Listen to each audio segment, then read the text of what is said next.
Welcome to the AJ Brown Show, where we talk about all things investing, options trading, and the like. Now, here's your host, AJ, whose primary mission in life is to help you become a better investor.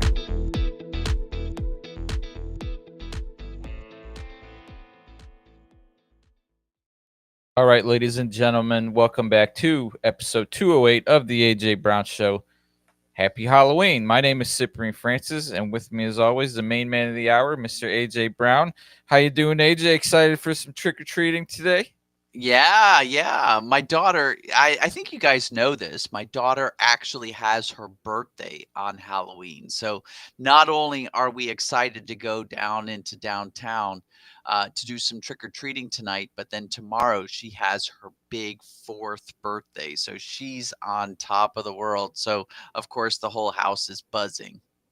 Yeah, I feel like energy is heightened in general just because it's Halloween and a Friday, and that combination always Mhm. makes for an exciting evening of, kids and Debauchery. costumes and Oh, traffic and I went with the debauchery. risque. I went with the risque debauchery. All right. Well, Halloween, the last day of the month, still sitting Mhm. at record highs. Where do you want to get the ball rolling? What are you I mean, seeing? What's moving? What's moving the market?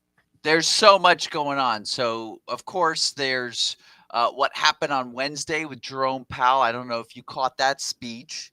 And then there was all this stuff in Asia with Trump, first with Japan, and then more importantly with China. There, of course, this morning we've got the personal income and outlays came out. We've got ups and downs with all the tech stocks, Nvidia, Facebook missed with their whole AI debacle. Google seems like it was the winner of the week. Where do you want to start, Sip? Well, I feel like the Fed rate cut. It was Mm. expected. I don't think the there was anything said that was crazy, but in the notes that I was reading, it did kind of change the perception for the next cut coming Hmm. in potentially in December. What was your big takeaway from that? Well, yeah, you're right. The rate cut came as expected, quarter point. But it was the press conference after that got everybody wrapped around the axle because basically Jerome Powell pointed at the government shutdown and the fact that no reports are coming. And I really liked his analogy, actually. He was talking about driving through the fog when you can't see anything. What do?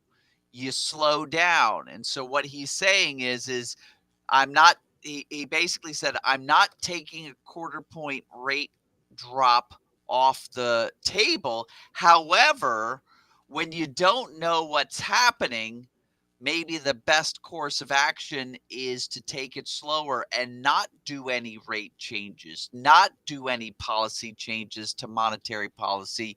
Let it play out until the fog clears, right?" So that, of course, investors were like, "Oh," and all of a sudden you can see it on my screen. This is for the December.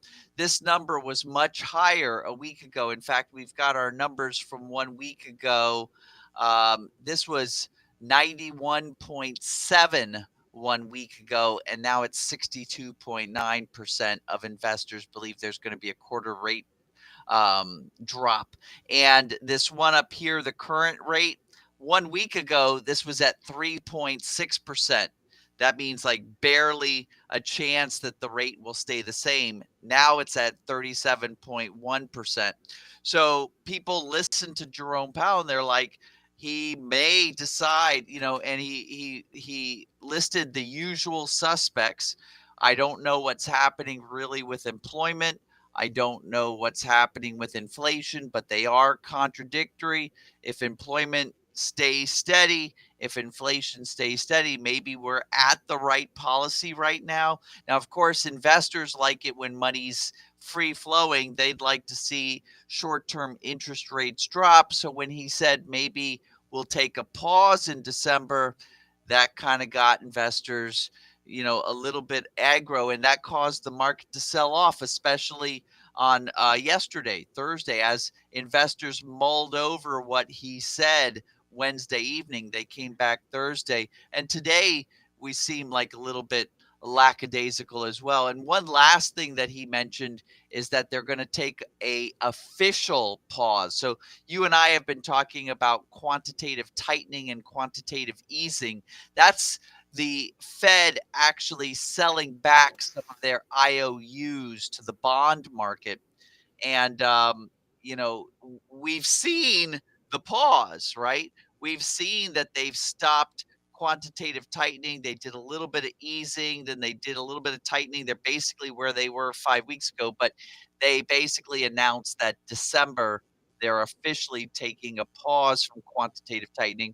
Investors liked that because quantitative tightening actually makes it so that money, it's kind of like raising the interest rates. So if he's going to take a pause from quantitative tightening, investors like that, they just wish that he was committing more to another quarter point rate drop in December, which he actually distanced himself from. Yeah, and the other thing that I kept hearing in the follow-ups was the the range of votes by different members, right? The dissent of, and that starting to cause a little bit of concern in that, like, oh, we're not all on the same page. This guy wants a quarter point, this a half point. This guy wants to raise interest rates. This guy doesn't want to do anything, and so does that kind of adds to the fog, does it not? It does, although, that's another thing that Jerome Powell likes to say. He's like, when everybody's unanimous one direction or another, well, then that means that, it's clear that policy needs to change. But when there's this debate between the hawks and the doves around monetary policy, then you know that you're close to where you need to be to keep everything at steady state, right? So it kind of makes sense, but it also could be a nice spin by Jerome Powell to explain these contradicting views of the economy. Yeah, and then a lot of people also mentioned that he's now a lame duck governor in that, like, and it doesn't really matter what he says or does because there's going to be a new guy coming in, in like January or February, something like that. No, April. That's But still, you're right. All right, right. so he's kind of got no teeth. So then we got our rate cut. The market seems to be pretty happy about that in general. The market continues to hit new highs.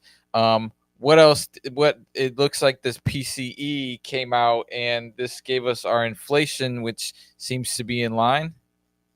Yeah, it's a little bit hot when it comes to the PCE price index, just a tiny bit hot.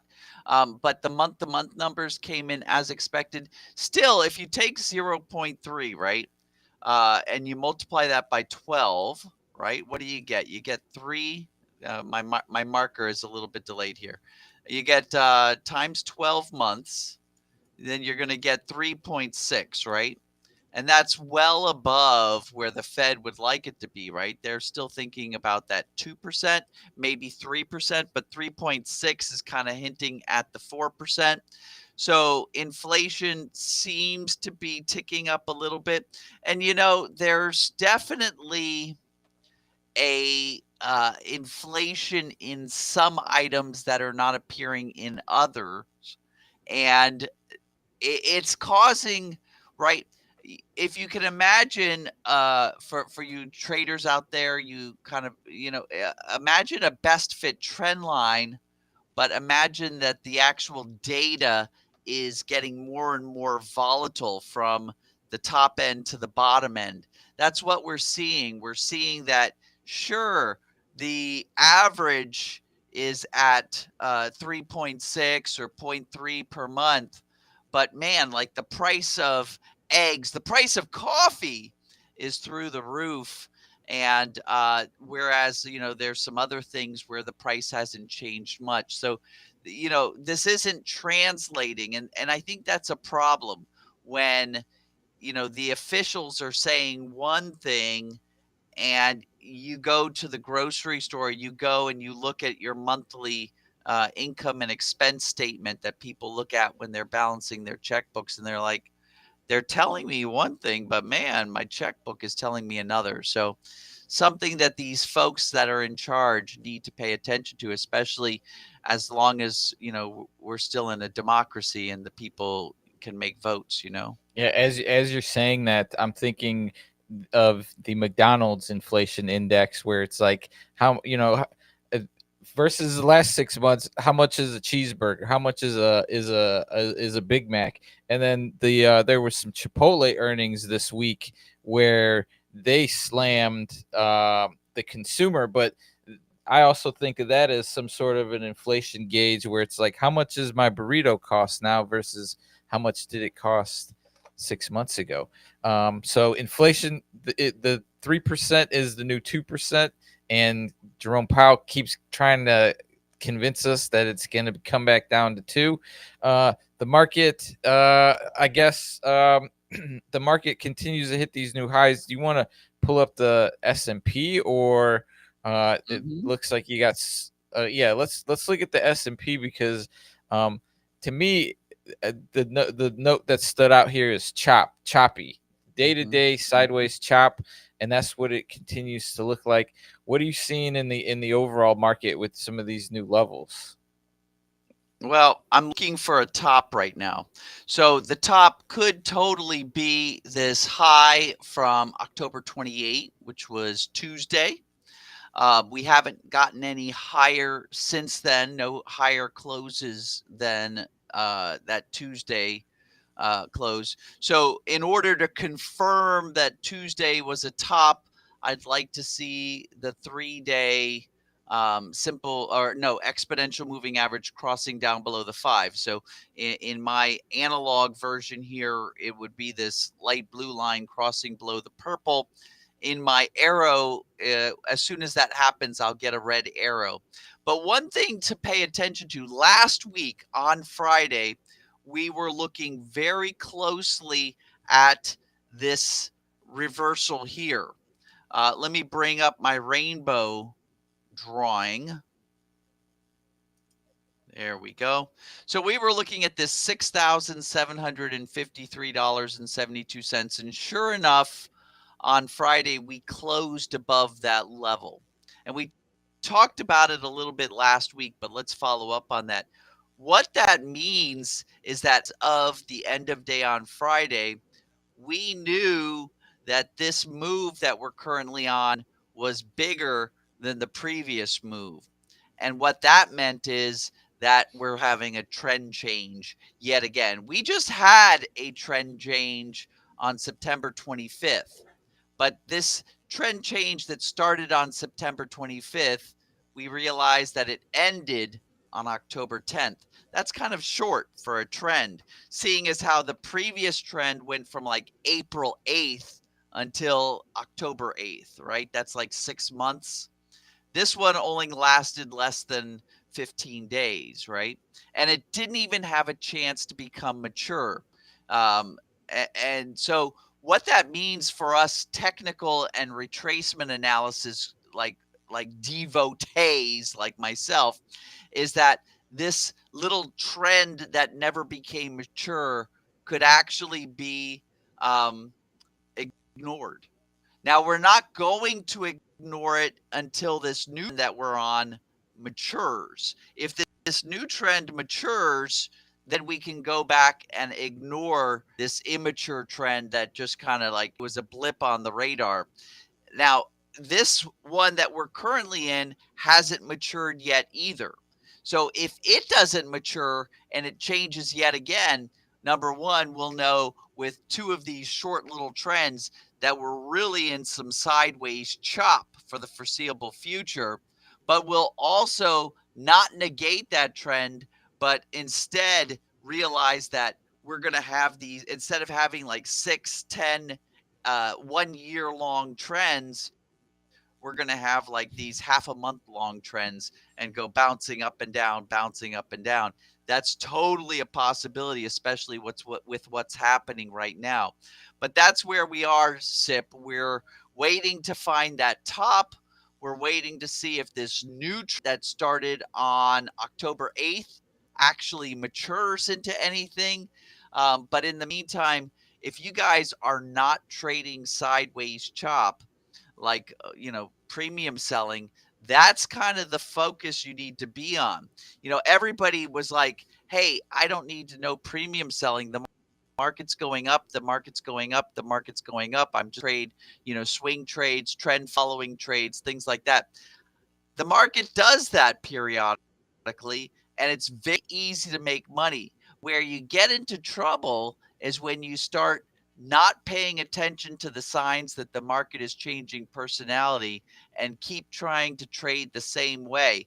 And I'll tell you, when the market is trending up, it's a gimme, right? Even your most newbie, like neophyte trader can make money. You'll hear people in your office, they're like, oh, my 401k's up. I didn't, anybody can make money in those markets, but markets don't tend to stay in that zone for very long. It's the thing that's going to differentiate whether you know what you're doing or not is whether you navigate the next couple of weeks correctly. So make sure you brush up on your premium selling. This is where premium selling works the best. And be sure to put some protections in your trend following trades. Make sure you've got a way to mitigate risk. Yeah, now that we're kind of potentially creating a top of some sort, those covered call strategies are phenomenal. And then I see that you pulled up the VIX, our second, always, if not first favorite trade here. And we've kind of fallen back below that. I don't know what the 2-year average. I don't know what the white line is again. But that has kind of been your buy zone, and you're just waiting for your signal to trigger. Is that kind of where we're at? That's exactly right. I'd love to see actually for those of you out there who trade this VIX hedging trade with me, what I like to do is pull up my fast MACD indicator. I actually just deleted it by mistake, but that's okay. It's easy enough to pull it back up. And since I'm pulling it back up, you can see it's already set, but I'll go over those settings one more time. I'm doing it on closing price because the VIX doesn't have a VWAP measurement. So if you do VWAP, it'll just disappear on you.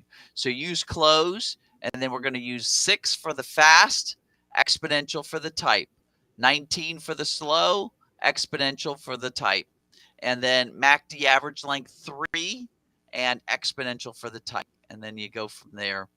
Let's take a look. We may actually get the signal today. Remember, these are end of day signals. So you don't want to trade it today. You want to come back in the evening after you do some trick or treating, or maybe on Saturday or Sunday, and see if this signal still is there. And if it is, do some trading on Monday if you get the follow through. That's how these signals work. And because it's the last day of the month, does that impact your setup at all, or heading into November? How does that change versus where you got out? I don't know, 10 days ago, something like that, a week and a half ago. Yeah, I think that. So what we're doing here is looking for a very near-term vertical spread couplet. We're actually going to place a debit spread and a credit spread, both vertical spreads at the time, different strike prices where one will offset the cost of the other. What that means is so long as you stay in the range between those two spreads, this trade is basically going to expire worthless. I tend to try to get a little bit of extra credit over the debit so that when it expires, at least it covers my commissions and maybe puts a little spending change in my wallet. Maybe I could take my wife out for a nice dinner. But where this hedging trade really benefits us is if all of a sudden the VIX moves above the two spreads, and then it pays out, 100, 200%, whatever the big payout is. And that's why it hedges, because when the VIX goes high, what that means is that, there's some fear, there's some anxiety in the market, And a lot of times when there's that anxiety in the market, a lot of your other positions, especially if you're in those trend following positions, start to go against you. And that's when you like this VIX hedging trade to go your way. We do like to buy low. That's why we're waiting for our end of day signal. And then on the day that we're trading, we'll try to pick those two pairs of vertical spreads so they offset each other, and also bracket where we currently are in the price of the VIX. It's kind of a fun strategy. We're putting together a guide that should be available soon. So look out for that. I wonder if the Trump's trip to Asia has calmed some of this uncertainty, especially with the meeting with China. I know we didn't get a lot out of it, but we didn't get a lot of negativity either. So I mean, the government shut down, but that seems to still be kind of calming the markets. Did you kind of feel that way? Whenever Trump leads up to something, it's like that meeting with Putin in Alaska, where there was a lot of pomp and there was a lot of circumstance, and then what came of it. Or even this ceasefire that's fragile in the Middle East, and you keep hearing about Israel having to send out the warships and how fragile that. I and I'm not just speaking for myself. A lot of the big investors I communicate with throughout the week, they all have kind of the same sentiment. They're like, they're everybody's trying to filter out what's really happening versus what is being broadcast on Truth Social and X. So, what do we know? We know that we may be allowing some of our really high AI chips to be sold to China. That's what China wanted. They want access to those really amazing AI chips. At the same time, China has a big bargaining chip. They don't have all of them, but they have a lot of the rare earths go into all of these chips and cell phones and EV cars and all of that. They have that in abundance, and they basically have held that as a bargaining chip. Xi was like, I'm not letting any rare earths go to the United States. And that was like, oh. So now some rare earths are still coming our way. We're going to be selling some soybeans over to China. That's going to make some of the farmers happy that have been pretty upset. China's going to some of those. And then there's been a couple tariffs have been reduced, but there's still a lot of question marks. Like, there's been this, but there was an escalation back in April as well. So are we rolling back the escalation to pre-June, pre the second escalation, but leaving the first escalation in place? Or are we going all the way back? The details haven't materialized. Are we going to get, so one of the things that China did first and foremost, kind of like how we said you can't have any of the high-end AI chips, they said, well, first and foremost, none of the rare earths can go into your Tomahawk missiles or go into any of your defense plays, into any of your submarines or anything like that. And so the question is, okay, can we have rare earths for our cell phones, but we still can't make, the missiles that we make here in the U.S.? So there's so many question marks about what actually materialized besides just a nice cameo on TV. We'll have to see how that plays out. But I think investors were left scratching their head, and so they were left, hey, I can't really make heads or tails of whether we've got something good with China or not. But I do know that Jerome Powell is maybe going to put some cold water on a rate drop. So let's do some sell-off. I think there's a lot of that going on, Sip.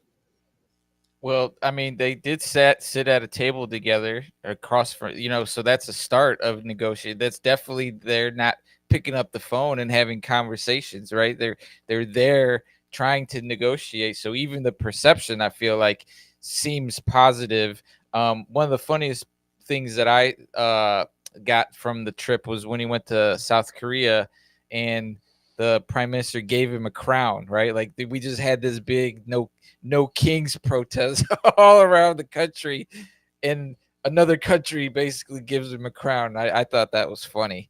Yeah. Otherwise, I think he's back in the States. He was doing the Halloween at the White House yesterday, but the government's still shut down, which we didn't even really discuss. But tomorrow, November 1st, is kind of a big day for a lot of the SNAP benefits, and tomorrow's like a big trigger day where we may start to see some effects.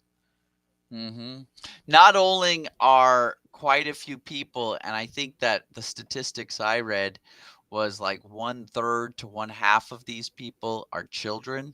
Not only are they not going to get benefits, although a lot of the states, most of the states, in fact, they're finding money to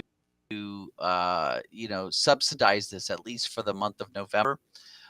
So maybe we'll be a little bit longer.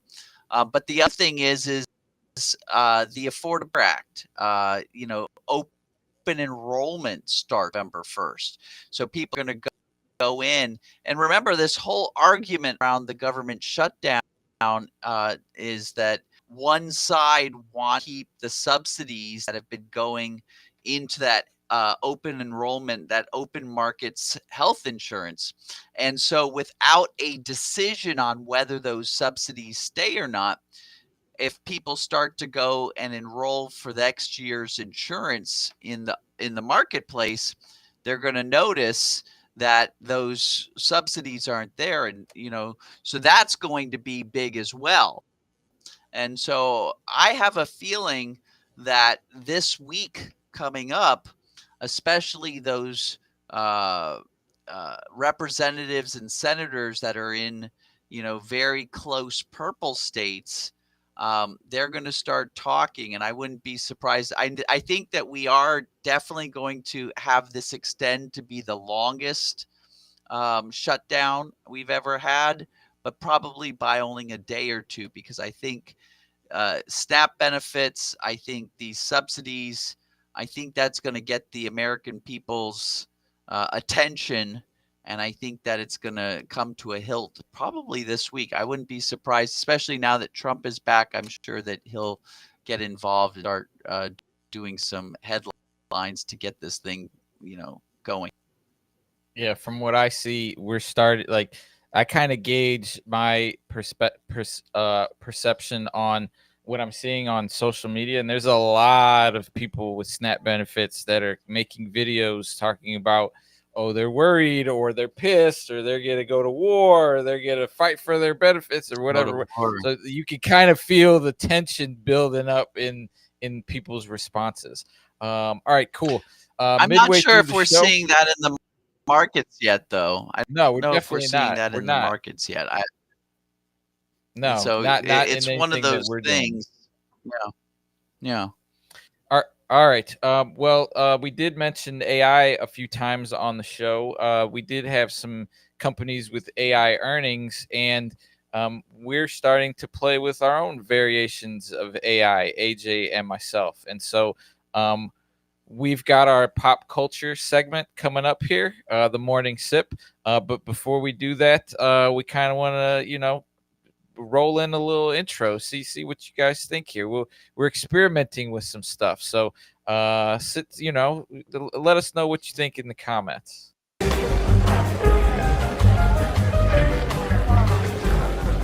Now it's time for your morning sip, your weekly dose of pop culture. I love how they gave me a New York accent there. All right, today's morning sip is going. Today's morning sip is going to be the NVIDIA. Did you happen to catch any of the keynote? Jensen Huang, I mean, I think he spoke for like 3 hours, and they touched on all the crazy stuff that's happening in chips and AI and robotics and data centers, and NVIDIA hit $5 trillion. and 5 trillion valuation, and the street was very optimistic about it. Did you catch any of that, AJ?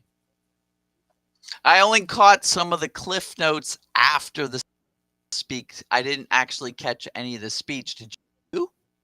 I did, and it's really over my head because I'm like, this guy knows what he's talking about, and the chips are great, and they're going to be powering a lot of stuff, and they're basically cutting deals with everybody. OpenAI, the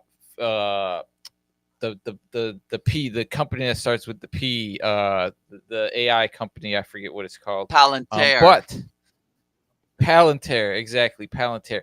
And, it wasn't too long ago when we were talking about companies hitting $1 trillion valuation. I was thinking about that deal, but NVIDIA was the first one to hit 5 trillion.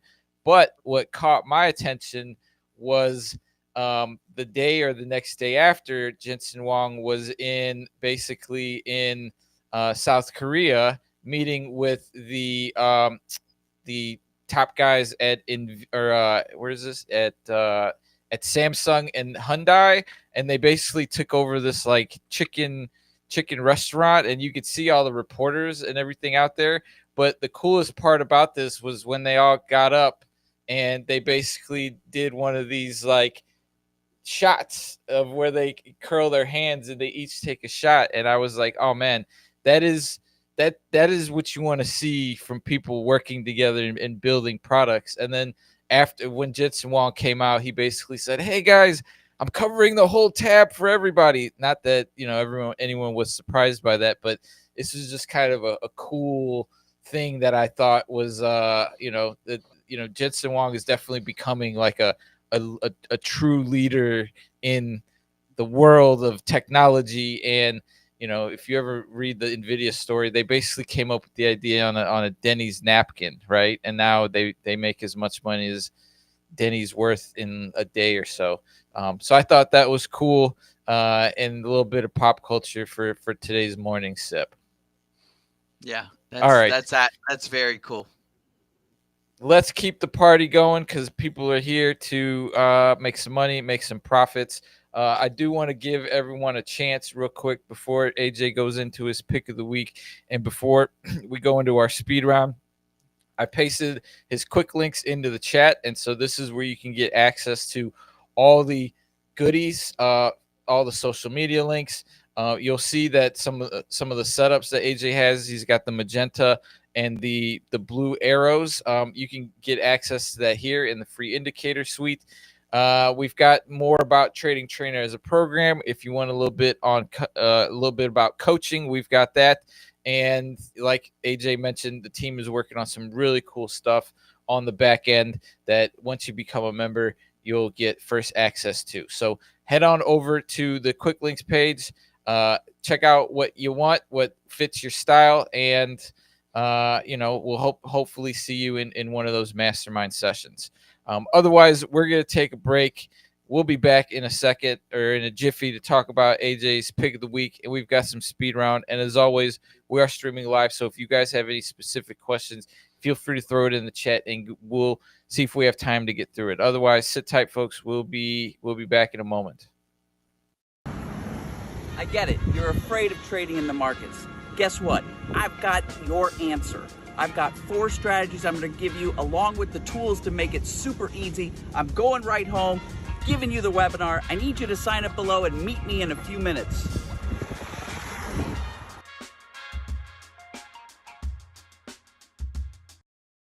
All right. Metals is the name of the game for your pick of the week this week. A little bit of I don't know what specific metal they're into, but you're liking on your end this week a company called Cipher Mining, ticker symbol CIFR. This one is new to the show. How'd you get interested in this name? They are actually mining Bitcoin. This is Cipher Mining. They've got, I believe, 4 locations in Texas. They're actually data center companies. but most of what's in their data centers is Bitcoin miners. One of the data centers they have completely owned and they do everything themselves. I think the other 3 data centers they co-locate with other companies in these data centers. This is an earnings play for me.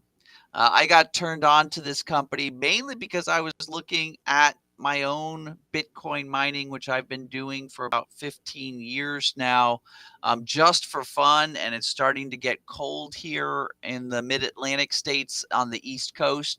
And so we like to take our Bitcoin miners out. This is going to sound funny. We use them in the winter as alternative heating in the house rather than running the big heater. And then it just so happens that all the Bitcoin that it generates has actually more than paid for itself energy usage over the years. But there have been times where I questioned, why am I doing this? So I just think of them as space heaters that make some Bitcoin, right? Because otherwise you'd just be running a space heater in your coldest rooms and they would just be burning energy. This has actually paid off in amazing amounts, but it was a surprise, right? Anyway, Cypher mining. I'm thinking of them as a play, right? So November 3rd. November 3rd is what? Monday. So today is the day, right? November 3rd, before market open, is when they're going to report their earnings. So we want to look this afternoon, and I've been looking back at Cypher mining. Now they've had this huge increase, but Cypher mining up until now, every time there's an earnings announcement, it just comes and goes. That's perfect for our volatility crush strategy. Now, if you go and research Cypher mining and can come up with a bias, then error to that side of your strike price. So for instance, let's take a look at Cypher mining's option chain. I'm going to pull up our website. Anybody who has access to our indicators, you can also get access to our options lookup tool. And I'm going to go and look at about 10 strike prices. Let's just take a look right there. And what we do is we create a calendar spread. So we're going to pick one strike price, 2 expiration dates. One expiration date about 3, maybe 4 months out, and then the other expiration date as soon as like 2 weeks, 3 weeks. You could go to the monthly option, which would be November 21st. That would be just fine. And maybe you're thinking the March option. Maybe you're thinking February. These are trading every dollar. So when you're looking at the chart, and this afternoon, if you're going to do this trade, if you think that it's going to have a bias after earnings to the downside, maybe you pick 18 or 19. If you think it's to the upside, maybe you pick 20, 21 as your strike price. And you're going to go ahead and place this cap spread this afternoon and then roll around on Monday morning before the market opens. They're going to release their earnings. They're going to have their conference call. And then when investors come back, what you do is you trigger the selling of your calendar spread when the underlying gets close to that strike price or gets to that strike price. You trigger the selling of the calendar spread. The only caveat I have here is that we've got a little bit of low liquidity, especially on those back month options. So today you may want to, this afternoon, play around with some limiters and try to get the best price possible. And that way, if you go with a market order on Monday, you've got as best as you can do. So I really like this trade for a potential earnings trade. And if you don't have confidence in earnings trade, try paper trading it. And maybe we'll come back, we can revisit this and see how it plays out. Yeah, I wonder how correlated this is to the price of Bitcoin. I would imagine fairly strongly correlated. Yeah. It doesn't seem that way. It's more of like a data center, almost AI play. You know how data centers, AI is causing this huge uptick in construction of data centers. It almost looks like the charts from all the data centers if you were to group them together in a sector or an industry. All right. Well, that's a new one on the hot list there. Cipher Mining, ticker symbol CIFR. That's what AJ is looking. So feel free to add that to your watch list. And AJ, let's see where we're at next week. We'll make a note to bring it Yep. back. Otherwise, we've got 3 hot names on our list from our lovely viewers all around the world. Starting with Beth out of Monterey, California. She wants to know, AJ, what's the scoop with Bed Bath and Beyond, BBBY? This is a name that we've covered many, many times. What's the status here? And we have covered this many times, but this is different than our Bath and Body Works that we've also been trading. The Bath and Body Works trade, BBWI, is the one that recently we've been making a lot of money on. Although it's kind of giving, you know, we talked about this in our sessions with our actual user group. It's kind of giving us a little bit of agitation right now. But let's look at Bed Bath and Beyond. This is for Beth from Monterey, California. Okay, I see we've gone through earnings. Let's see, earnings was October 27th, after market close. So basically, people came back on the 28th. And it looks like we thought that we had found a bottom, but then we got a reversal signal to that. I think that you're going to wait for another bottom. And I think that your drop dead is around $7. So if you don't get a bottom before you get under $7, then start to raise some red flags. I'm not saying you don't keep watching it, but I'd like to see it bottom before $7. I want to get an end of day bottom with follow through. And then, yeah, I could see this would be a good symbol to start either acquiring the stock, or let's see if there is a substitute option that you might be interested in. Again, I'm going to go back to our options lookup tool. I'm going to type in the ticker symbol. And what I'm going to do to look for a substitute option is I'm going to take a look at this price components option. And what that does is it lets me see the balance of intrinsic and extrinsic value. Let's go out even further to maybe June of next year. And I want to go deep enough in the money and see if there's actual liquidity.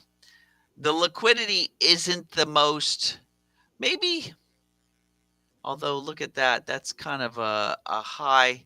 You're balancing how low can you get the extrinsic value component with how much liquidity there is. You can tell the liquidity by looking at the bid-ask spread. So there's a lot of liquidity on this $20 call, but the extrinsic value also is quite high. Whereas, you know, the extrinsic value on the $15 call is much lower, but at the same time, now your bid-ask spread is much higher. So you got to play that game. I think you could get by with using this $15 call as your substitute option, or this thing is so cheap, you might just buy the stock itself. So that was a short story made really long. Let's look for a bottom reversal above $7. If you get that bottom reversal, and am I looking at the right? When I was looking at the options lookup, oh, see what I did there? I was wondering, hold on. Bed Bath and Beyond, BBBY. It's not Bed Bath and, okay. Redo. June. Okay. It's trading every $2.50.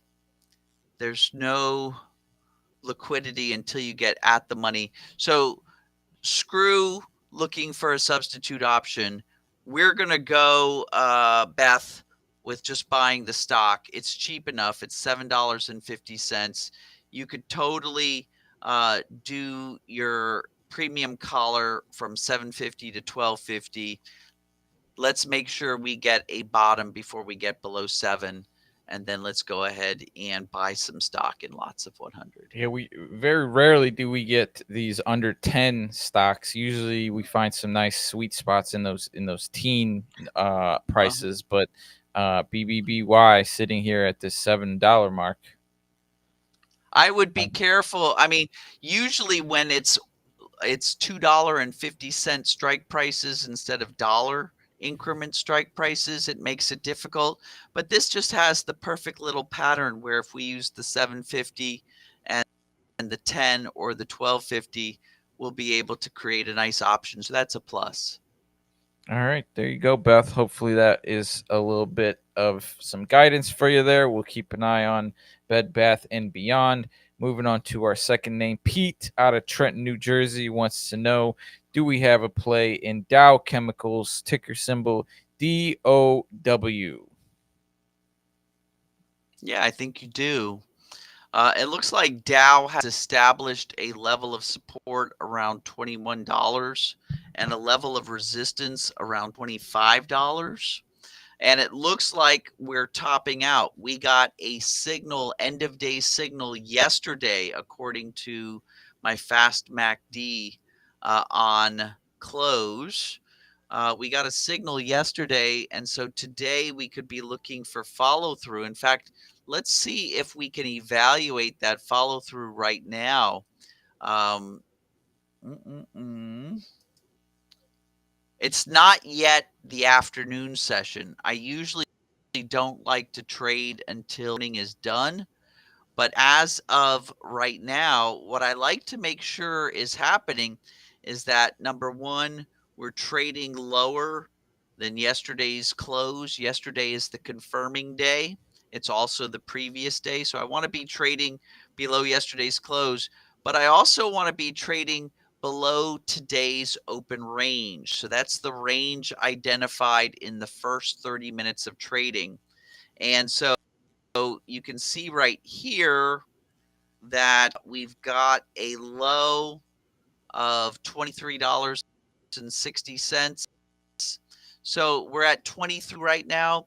I would like to see us get below $23.60 in this afternoon's trading session. If we do, then yeah, I would either short this Dow in lots of 100, short the stock. Again, let's see if there is a substitute option. This time I'm going to try to make sure I type in the ticker correctly. DOW. We'll go out to, again, maybe June. And this time we're looking at a put option. I kind of like, see, that's got a pretty large bid-ask spread. This one's not any better. Maybe I'm interested in this one right here. This is the 3250 put. It expires in June of next year. So I could buy contracts of this put option instead of shorting the stock. It would make it a cash trade. It would be a little bit cheaper. So that's where I'd want to go with this. All right. Hopefully that was helpful, Pete. Dow Chemical, ticker symbol DOW, a name that we've covered on the show a handful of times. And moving on to our third and final name, Amanda out of Galveston, Texas, wants to know what's going on with oil, specifically Schlumberger, ticker symbol SLB or SLB, a company that most people don't really know what they do, but traders love this stock as a oil name. Yeah. So here's how you think about Schlumberger. A company like Exxon or a company like Royal Shell, they want to build a well. Maybe they want to build a well in the Permian Basin. Maybe they want to go a deep well in the Gulf. Maybe they want to go up to the Arctic. Who knows? They want to build a well. So they're going to hire a management company like a Halliburton to build them this well. And then Halliburton is going to hire Schlumberger to actually do the work. Halliburton's going to project manage. Schlumberger is going to apply all the equipment and get the men out there and make it happen, right?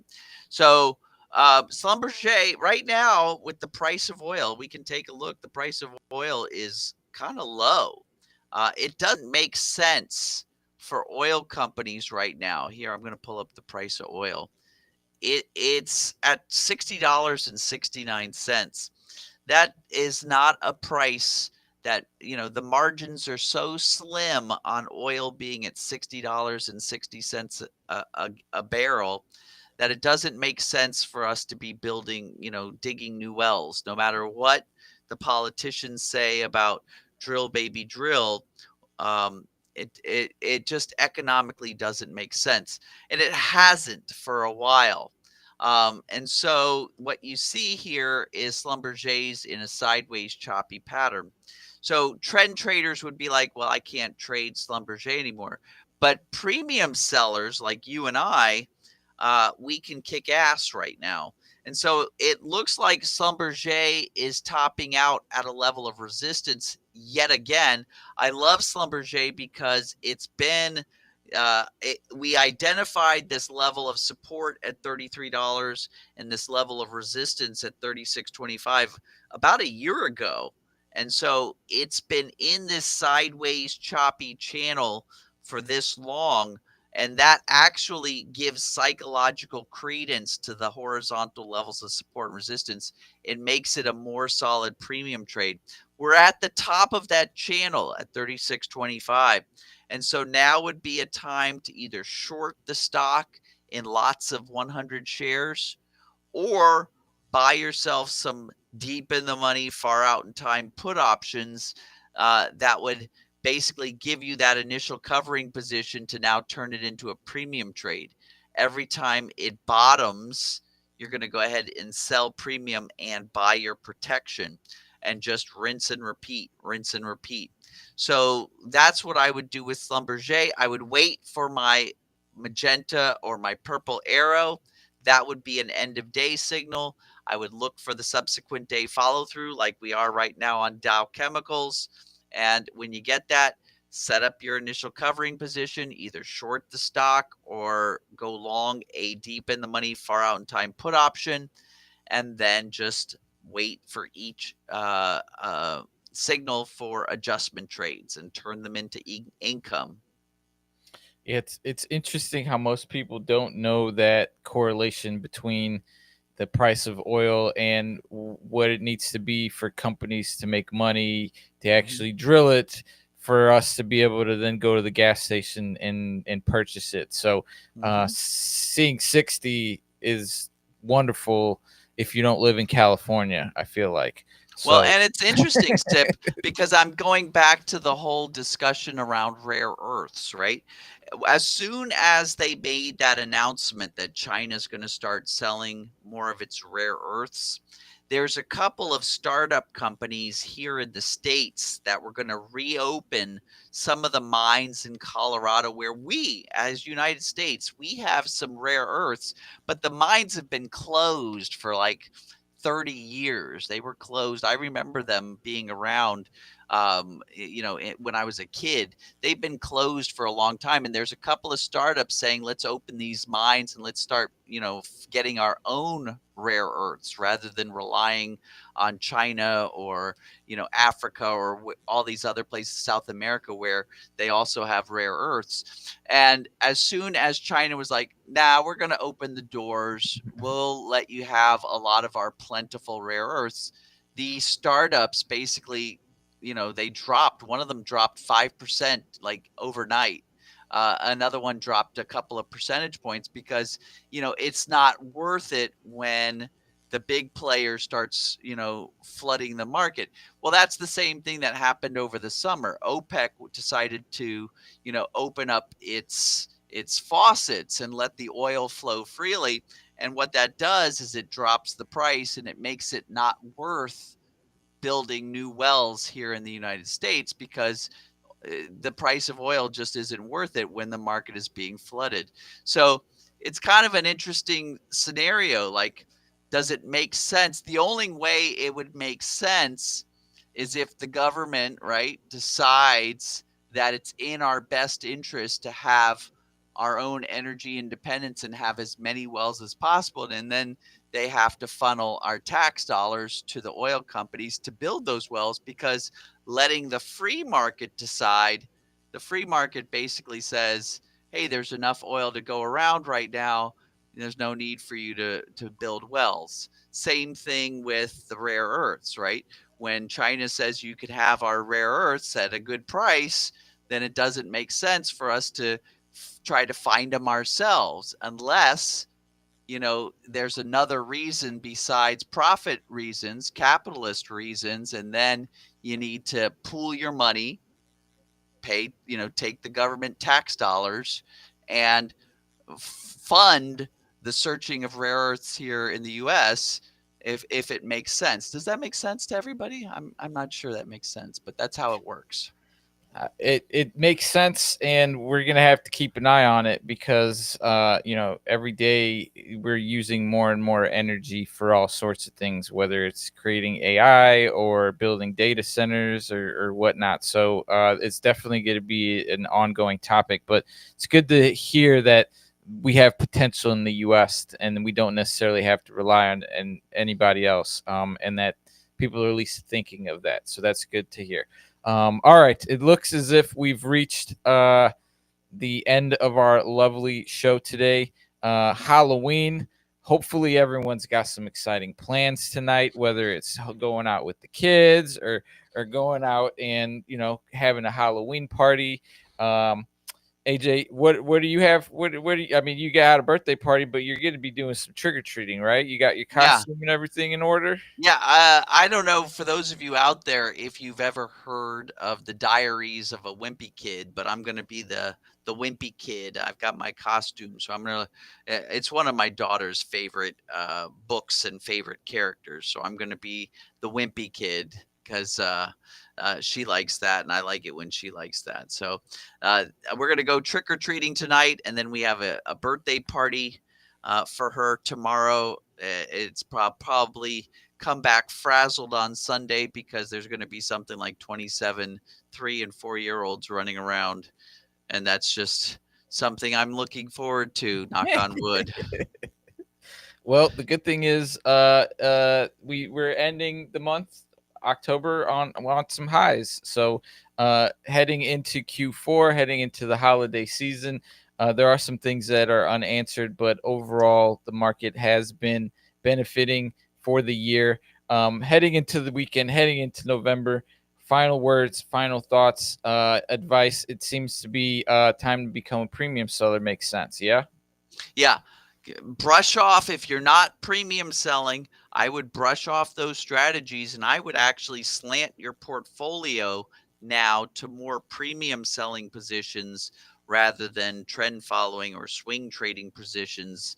Also, earnings season is not over. There's still another week or so. So there's plenty of boring symbols that you can do volatility crush plays on. Take advantage of that. And as always, if you're interested in learning more about AJ and the trading trainer community, head on over to the quick links page. We've got a lot of goodies there, our social handles, access to the free indicator suite, and some information on how to learn more about premium selling, the trading trainer program. And if you're interested in some custom coaching, we've got some information for you there. Otherwise, we truly appreciate all of you joining us today. AJ, thank you for your time. Feel free to show some love. Hit that like, hit that follow, hit that subscribe button. It really benefits us. And we will catch you guys next week. Adios, folks. Thank you for tuning into the AJ Brown Show. If you're interested in learning more about AJ and his investing techniques, head on over to tradingtrainer.com and create your free account today. And if you're not already a subscriber to the show, hit that subscribe button and we'll get you fresh content daily.